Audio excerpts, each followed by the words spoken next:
Indian വ്യോമസേനയുടെ ഏറ്റവും ഉന്നത പദവികളിൽ എത്തിയ വ്യക്തിയാണ് കണ്ണൂർ സ്വദേശിയായ air marshal Raghunath Nambiar. Indian വ്യോമസേനയുടെ സുപ്രധാന കമാൻഡുകളായ വെസ്റ്റേൺ എയർ കമാൻഡിൻ്റെയും ഈസ്റ്റേൺ എയർ കമാൻഡിൻ്റെയും കമാൻഡിംഗ് ഓഫീസർ ഇൻചാർജായിരുന്ന രഘുനാഥ് നമ്പ്യാർ 2019 സർവീസിൽ നിന്നും വിരമിക്കുന്നത്. ഇന്ത്യൻ പ്രതിരോധ സൈന്യത്തിലെ എല്ലാ ഉന്നത ബഹുമതികളും കരസ്ഥമാക്കിയ വ്യക്തിയാണ് എയർ മാർഷൽ നമ്പ്യാർ. അതിവിശിഷ്ട സേവാ മെഡൽ, പരമവിശിഷ്ട സേവാ മെഡൽ, വായുസേനാ മെഡൽ തുടങ്ങിയ പദവികളെല്ലാം തന്നെ അദ്ദേഹത്തെ തേടിയെത്തിയിരുന്നു. ഇന്ത്യൻ വ്യോമസേനയുടെ നവീകരണത്തെക്കുറിച്ചും ഇന്ത്യയുടെ പ്രതിരോധ സന്നാഹത്തെക്കുറിച്ചും അദ്ദേഹം മലബാർ ജേർണലിനോട് സംസാരിക്കുന്നു. മാറിയ ആഗോള സാഹചര്യങ്ങളുടെ പശ്ചാത്തലത്തിൽ ഇന്ത്യ നേരിടുന്ന തന്ത്രപരവും അടവുപരവുമായിട്ടുള്ള വെല്ലുവിളികളെക്കുറിച്ചും അദ്ദേഹം ഇതിൽ പരാമർശിക്കുന്നു.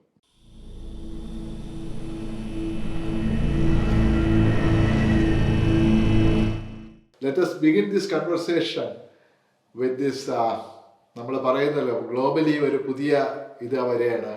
നമ്മുടെ അമേരിക്കയുടെ നേതൃത്വത്തിലുള്ള unipolar world is giving way to a multipolar world. അങ്ങനെയാണെങ്കിൽ അതിൻ്റെ ഇമ്പാക്റ്റ് എന്താണ് ഇന്ത്യൻ ഇതിലും എയർഫോഴ്സിന് പ്രത്യേകിച്ചും ഇന്ത്യൻ സെക്യൂരിറ്റി സ്ട്രാറ്റജിക്കലായിട്ട് എന്തെല്ലാമായിരിക്കും ഒരു ഇമ്പോർട്ടൻസ് എന്ന് അങ്ങനെ പറഞ്ഞിട്ട് അതിൽ നിന്ന് തുടങ്ങാം sir. The unipolar world is what we have had for a long time, at least up till the year 2000, where we had a scenario where the world itself was sort of being had two poles in the beginning, both equally capable in terms of military might and both wanting to dominate the whole world and establish its presence and its ability to sway the world towards the way it wanted the rest of the world to believe. As the Soviet Union and communism itself declined at the end of the Cold War, where the Americans appeared to be, at least for some time, to be the masters of the world, so to speak, who had both the military capability with them, consolidated, as well as, to a large extent, the economic capability, which they were always the powerhouse of, right since the Bretton Woods Agreement of 1940s. Now, as the years have progressed, there has been a gradual reduction in the capabilities of the United States and also of the Western world, as the rest of the globe has caught up in economic terms. Centers of power like China, which is a big economic so-called factory of the world, has sort of arisen. And so has India, Southeast Asia, South Korea.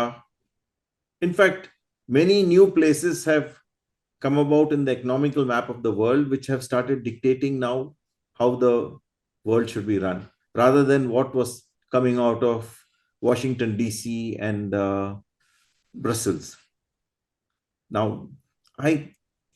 as India is placed in what is loosely known as the third world, I think all of this are welcome developments as far as India is concerned, because what it would mean and imply is that India would get to share the wealth more than what has been happening in the past. We are, as is well known, a very poor nation, and therefore anything which flows to us, which allows us to grow more than where we were growing in the past, are all welcome steps. ഒരു multipolar world ഒരു സ്വാഗതാർഹമാണെന്നാണ് sir പറയുന്നത്. Absolutely. I'm exactly getting to that. We tend to benefit in a multipolar world more than in a unipolar world. Naturally so, because then resources, the world capacity to make, grow, and progress gets distributed more evenly. And therefore, we stand a chance to become better than where we were before in the past. ഈ multipolar വേൾഡുമായിട്ടുള്ള അല്ലെങ്കിൽ ആ ഒരു സംഭാഷണത്തിൻ്റെ ഒപ്പം തന്നെ വരുന്ന മറ്റൊരു സംഭാഷണമാണ് ഇത് ഏഷ്യൻ സെഞ്ച്വറി ആണെന്നുള്ളത്, പ്രത്യേകിച്ച് ഇന്ത്യയും ചൈനയുടെയും സെഞ്ച്വറി ആണെന്നുള്ളത്. അപ്പോൾ അതിൽ വരുമ്പോഴത്തേക്ക് നമ്മൾക്ക് ഒരു കാര്യം അതിൽ വരുന്നതെന്ന് പറഞ്ഞാൽ ഇന്ത്യയും ചൈനയും അതേസമയം ഒരു ലോങ് സ്റ്റാൻഡിങ് ആയിട്ടുള്ള ബൗണ്ടറി ഡിസ്പ്യൂട്ടും അങ്ങനെയുള്ളൊരു പ്രശ്നമുണ്ട്. അപ്പോൾ അത് ഏത് നിലയിലായിരിക്കും നമ്മുടെ ഈ ഒരു എമർജിങ് ഗ്ലോബൽ സിറ്റുവേഷനിൽ ബാധിക്കുക? ഏതൊക്കെ നിലയിലാണ് അതിൻ്റെ ഒരു ഇമ്പാക്റ്റുകൾ ഉണ്ടാവുക? India and China have been at loggerheads for the last at least 80 years or so. This is a carry-on liability which India had acquired when the Britishers left us. They left us with a boundary with Tibet, which was what it is, the McMahon Line and many treaties which the British negotiated on behalf of what it considered its own territory, that is India, and established a sort of a boundary which has been there for us when we took over the country on our own, that's India itself. These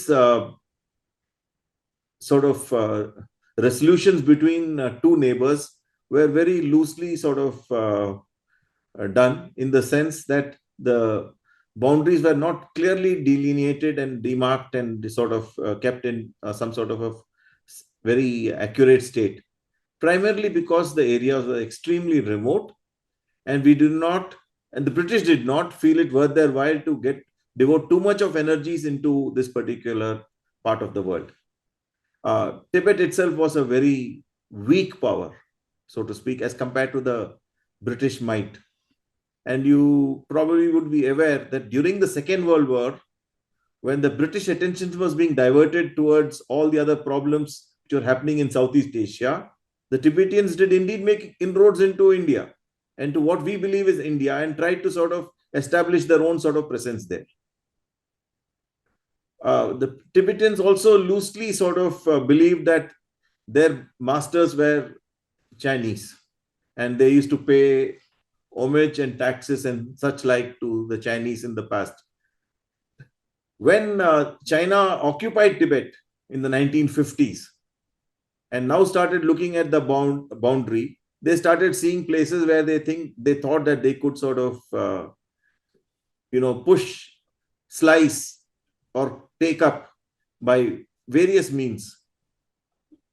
Talking at one hand Hindi Chini bye and all sorts of other things, at the same time slicing off our territory to their advantage.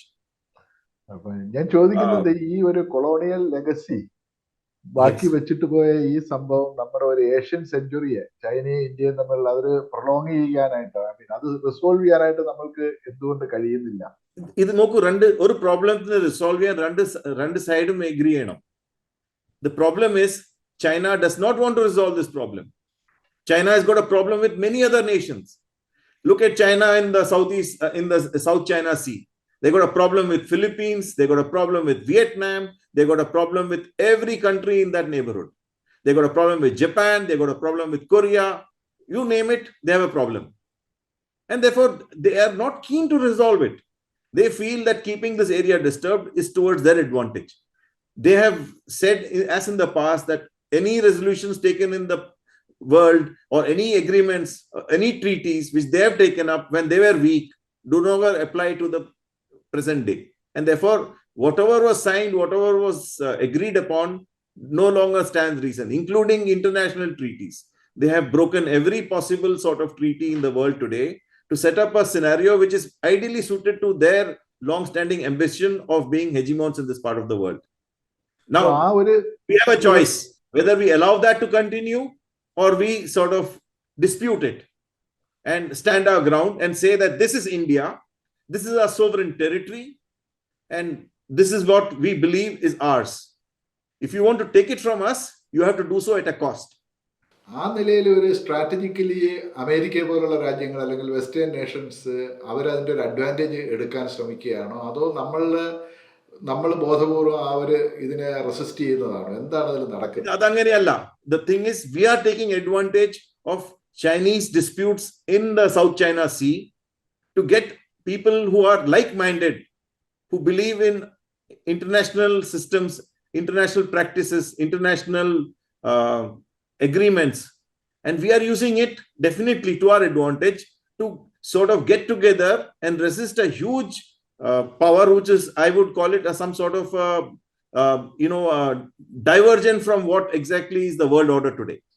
Now, whether one is on the right or other is on the wrong is something which we have to debate. But the point is, here is this large nation which has become so big that it can start getting into the planes of talking about, and that it's not a democracy. Let us honestly face facts together. It is not a democracy. What happens is probably governed by a committee of a few people who dictate their policies.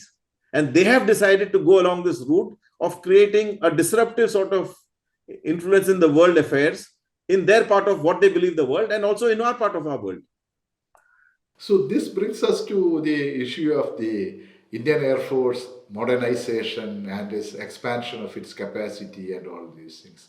And here also we have got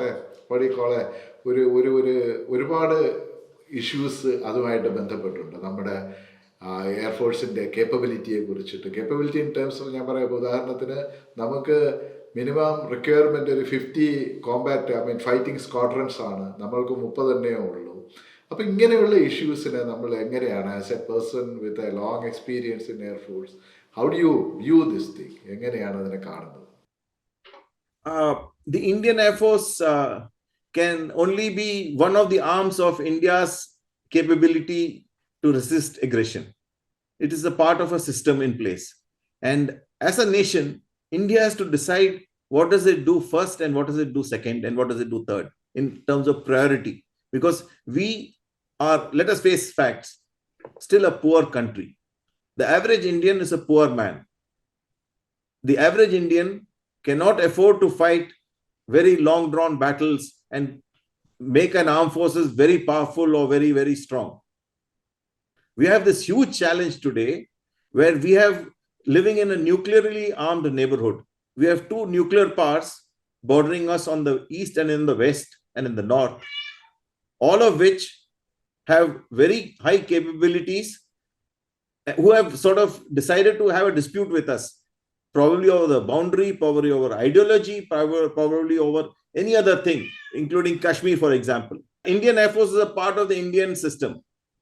And therefore, we have to do exactly what we have to do to firstly make sure that we get to where we want to be, but that should not be at the cost of the nation itself. You see, we are competing with China and with Pakistan on the other end. Pakistan, to me, honestly, is not a threat. It is more of a nuisance value rather than a threat at this moment, and has been so in the last 20 years. It's declining economically, and that is some place where we should not be going. And for that, we have to decide how we sort of structure our army in relation to our economy. China has decided to go the way it is going. It has decided to concentrate on Taiwan first, take it over, and probably then shift over to our part of the world to start getting us into the whole sort of, atmosphere of arming ourselves against each other. At least that is what is quite apparent on the ground. What is actually happening is China is spending roughly of the order of $300 billion per annum known in their army, as against India, which is roughly touching about $90 billion today. And therefore, we have a problem. We have a problem of a country which is spending 3 times what we are doing. And therefore, to keep up with them is a huge challenge. Fortunately for us, to a large extent, India, firstly, has a lot of difficult terrain through which China would have to actually threaten us. That is an advantage to a large extent. But be that as it may, the only force which can easily get across this huge obstacle is the Air Force. And therefore, to have a strong and robust Air Force is a very good deterrence. What we should remember is the arms and ammunitions and the aircraft we buy today are not to fight the war. That's a secondary objective. Our first and primary objective is to stop war from happening. We have to make sure that we are armed strongly enough so that if China or any other country were to hit at us, we would be in a place to hit back at them with such a lot of strength that they will go back with a bloody nose. We may not win, but we would definitely prevent them from claiming victory. And that's very important. അതായത് very നമ്മളൊരു fact. Aggressor അല്ല, നമ്മളൊരു deterrence. No, we are not an aggressive nation. We have come through our political system is grounded in what I believe is non-violence. We have a credo, we have a father of the nation who's known to be a non-violent person and has preached non-violence throughout his life. He's been our idol, and therefore our government, our way of working has been in the path of ahimsa and all the other sort of things which are, which do not hold much geopolitical rationale in a world which is armed. പക്ഷെ എന്നാലും air marshal ഒരു കാര്യം പറയുന്നത്, നമ്മുടെ ഈ national സെക്യൂരിറ്റിയെ കുറിച്ചിട്ട് ഏറ്റവും അധികം സംസാരിക്കുന്ന ഒരു കാലമാണ്. പക്ഷെ നമ്മുടെ ഒരു ഡിസിഷൻ മേക്കിംഗ് സൈക്കിൾ ഉണ്ടല്ലോ, in terms of modernisation, in terms of enhancing our capacity, our logistics, ഇതിലെല്ലാം തന്നെ ഡിസിഷൻ മേക്കിംഗ് സൈക്കിൾ വളരെ ഡിലേ ആണെന്നും, അല്ലെങ്കിൽ അറ്റ്ലീസ്റ്റ് വി ആർ ഒരു 10 years ബിഹൈൻഡ് ദ ഷെഡ്യൂൾ ആണെന്ന് പറയുന്നത് എത്രത്തോളം വാസ്തവമാണ്? അത് വാസ്തവമല്ല. Our challenge is money. Until we get to the economic strength where we can actually start spending money on defense, it would be foolish to do the way you suggest. All these decision making are not decision, they're decision delaying, because you tend to delay something because you don't have the money to pay for it. So that is again some of all the these decisions. strategic thinkers say that, ഈ ഒരു മണിയുടെ അല്ലെങ്കിൽ നമ്മുടെ ഒരു economically ആയുള്ള ഒരു constraints തന്നെ നമ്മുടെ ഒരു സ്ട്രാറ്റജിക്കലി നമ്മൾക്ക് ഒരു വാർ ഓൺ ടു ഫ്രണ്ട്സ് എന്ന് പറയും. അത് പൊതുവെ ഡിഫൻസിനെ കുറിച്ച് പറയുന്നവരെല്ലാവരും പറയുന്നതാണ്, war on two fronts is the least ഇതായിട്ടുള്ളൊരു കാര്യം എന്നുള്ളത്. നമ്മൾ വി ആർ പക്ഷേ അങ്ങനെ ഒരു കണ്ടിജൻസിയിലാണ് ഇപ്പോൾ. ആസ് യു സെഡ് ഏർലിയർ, ഈസ്റ്റിൽ നിന്നും വെസ്റ്റിൽ നിന്നും നമുക്ക് 2 എനിമീസ് ആണ്, ന്യൂക്ലിയർ പവർ എനിമീസ് ആണ്. നമ്മൾ എങ്ങനെയാണ് ഈ സിറ്റുവേഷനെ ഹാൻഡിൽ ചെയ്യുന്നത്? We have but no choice to handle it, in the sense, as long as there is peace, which is the condition almost like today, we have to arm ourselves to the level at which our enemies should feel that if they were to be aggressive on us, they will go back with a bloody nose. They will go back with a loss of face. They will not be able to achieve their objective. What would be their objective is the first question that we should ask ourselves. Their objective in the case of Pakistan is well known. They would like to take back Kashmir. They would like to take some of our territories which they believe belongs to them, and they would like to put down India in its place and make it look like an idiot. That's what Pakistan's concept. In the Chinese case, I think it's almost well known that the territory is something which they want to take away. They have large claims on our Arunachal Pradesh, the whole of which they believe belongs to them. And they also believe that the entire Jammu Kashmir, the Ladakh, Taksaichen area is their property. Now, these we know historically has belonged to us for years together, and it is something which came to us as a sort of inheritance from the British. ഈ ഒരു സിനാരിയോയിൽ could you give us some details about നമ്മുടെ ഒരു Indian എയർഫോഴ്സിൻ്റെ ഒരു capacity എൻഹാൻസിങ്ങും അതിൻ്റെ ഒരു ഡീറ്റെയിൽസും ഒരു road map എങ്ങനെയാണ് വരുന്നതെന്നുള്ളത്, ഇൻ ടേംസ് ഓഫ് നമ്മൾ ഇൻഡിജിനസ് ഇത് വിദേശത്തു നിന്നുള്ള പുതിയ ഫൈറ്റർ ഇതുകൾ ഇൻഡക്റ്റ് ചെയ്യുന്നത്, അങ്ങനെയുള്ള ഡീറ്റെയിൽസ്, പിന്നെ logistics, avionics and other things എങ്ങനെയാണ് വരുന്നത്? Aviation has naturally been cutting edge. The aerospace domain has been leading the forefront of research and development in all nations of the world. India too finds itself in a place today where we want to grow in the aerospace dimension, because the aerospace offers the maximum technical challenges as compared to the other fields where we have progressed fairly well. In aerospace, despite all the sort of hype that is being created, the fact is we are a little bit lagging. Some of the major issues which we have, challenges which we face, are sensors, jet engine, research and development, with the sufficient amount of technology to flow in from that research and development. All this is not happening the way we think it should. And therefore, our aerospace sector has suffered. We have made some progress in some parts. The light combat aircraft, which is now getting inducted into the squadron, is a case in point. We are attempting to improve that aircraft, make it a better platform, go from Mark 1, which we first flew, to the Mark 2. And subsequently, we would like to go to the modern fifth generation technology and sixth generation technology, which is sort of thought to be the way forward. Unfortunately, all this requires huge sums of money,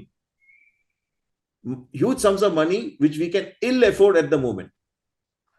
Once ഇതിന്റെ we get കൂട്ടത്തില് over our, I mean, what I wanted to point out is that ഈ നമ്മുടെ modern technology, especially digital medium, we are talking about the drones and so many other things, robotics and all these things. ഈ വാർഫെയറിന്റെ അല്ലെങ്കിൽ പഴയ ഒരു strategic സാധനങ്ങൾ മുഴുവൻ തന്നെ മാറുന്നു എന്ന് പറയുന്ന ഒരു നിലയിൽ വരുന്നു. ഈ ഡ്രോൺസ് മറ്റേ ലോക്കസ്റ്റ് പോലെ വന്ന് അറ്റാക്ക് നടത്തും എന്നൊക്കെ പറയുന്ന സിനാരിയോസ് പലരും പറയുന്നു. സോ എങ്ങനെയാണ് നമ്മൾ ഈ ചലഞ്ചിനെ അതെല്ലാം ഈ ലോക്കസ്റ്റ് പറഞ്ഞ സംഗതിയെല്ലാം പറയുന്നല്ലേ ഇപ്പോഴും. These are all for short battles which are over some minor area. Or a locust size drone today with today's technology can go 20 kilometers, 30 kilometers. That's all that it can do today. A locust size drone means a drone which is about say 10 kg weight. The best of 10 kg weight drones have got a substantially small envelope in which it can operate. When we are talking about size മാത്രമല്ല ഞാൻ പറയുന്നത് അതിന്റെ മാസീവ്നെസ്. So many drones. അപ്പൊ ഈ Ukraine വാറിലൊക്കെ കണ്ടതല്ലേ. Absolutely right. You're right. Absolutely. It is the massive. You can have 10,000 drones. But if those 10,000 drones can only go 10,000 meters, that becomes your focus. The range and the scale will be very limited. Exactly. You can have 10,000 drones. Your enemy can have another 10,000 drones. But these 10,000 drones will fight over a 10-kilometer depth of battlefield. Or maybe 20, or at the most 30. Maybe with new technology, it will go to 50. But that time is yet to come. And moreover, there is this sort of a false hype that war in the future will have only drones, and drones will fight each other, and there will be no requirement for human beings to die. Now, that is something which is totally illogical.